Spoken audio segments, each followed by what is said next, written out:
नमस्कार बंधुरा केमन आছেন সবাই আবার একটা বেবি ফুড রেসিপি নিয়ে হাজির হয়েছি আপনাদের কাছে। আজকে আমি আমার বেবিকে দেব অ্যাপেল পিউরি আর ওর ফার্স্ট রিঅ্যাকশন কেমন ছিল সেটা কিন্তু অবশ্যই আপনারা দেখবেন। আর এটা কিন্তু প্রথমবারই ওকে দিচ্ছি আর প্রথমবারই আমি শ্যুট করেছি।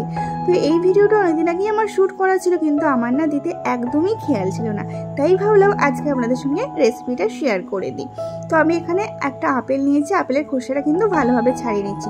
তবে এখন যেহেতু আপেলের সিজন না, তাই আপেল কিন্তু এখন একটুখানি টক জাতীয়র হতে পারে।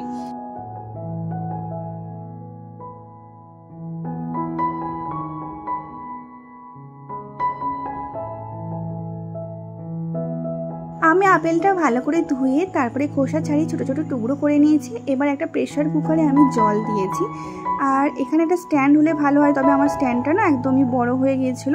আর বাটির মধ্যে কিন্তু আমি আপেলটাকে দিয়েছি, বা আমি কিন্তু একদম জলে সিদ্ধ করছি না। দিয়ে আমি দেখুন সিদ্ধ করে নিয়েছি ভালোভাবেই, কিন্তু এটা সিদ্ধ হয়ে গেছে। এবার আমি কিন্তু এটাকে পেস্ট বানিয়ে নেব। তো একটা মিক্সার গ্রাইন্ডার নিয়ে নিয়েছি, ওখানে আমি পেস্ট করে নিচ্ছি। এবার আমি আমার বেবিকে দেব। আমার বেবির ফার্স্ট রিঅ্যাকশান কেমন সেটা কিন্তু অবশ্যই দেখবেন।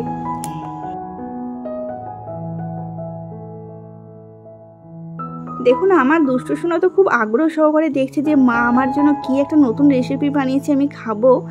তারপরে যেই না ওর মুখে দিয়েছি তখন ও ভাবছে, মা তুমি এটা আমার জন্য কি বানিয়েছো, এটা তো টক টক খেতে। তো আমি একটুখানি খেয়ে দেখলাম, তারপরে যে হ্যাঁ সত্যি তো খুবই টক। তারপরে আমি কি করেছি বলুন তো, আমার বেবি তো একদমই খেতে চাইছিল না টক বলে। তারপরে আমি এর মধ্যে একটা ব্যানানা ম্যাশ করে দিয়েছি, আর দিয়েছি একটুখানি ড্রাই ফ্রুট রেসিপি। তো আমার বেবি তো খেতে চাইছে না, আর আমিও মা হিসেবে একটুখানি দুষ্টুমি করছি, ওকে খাইয়ে দেখছি। ওর এক্সপ্রেশনটা না আমার খুব মজা লাগছিল।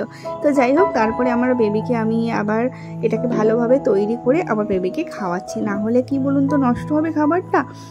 তো আমি কিন্তু এখন আর ওকে আপেলটা দিচ্ছি না। আপেলটা যখন একদম লাল লাল যখন আপেলটা বাজারে উঠবে, তারপরেই আমি ভাবছি ওকে আপেলটা দেবো। যেহেতু আমার বাচ্চা পছন্দ করছে না, তাই আমি ওকে এটা স্কিপ করে আমি এখন অন্য কিছু ওকে প্রতিদিন খাওয়ানোর চেষ্টা করছি। তো সেগুলো আমি আপনাদের সঙ্গে শেয়ার করব।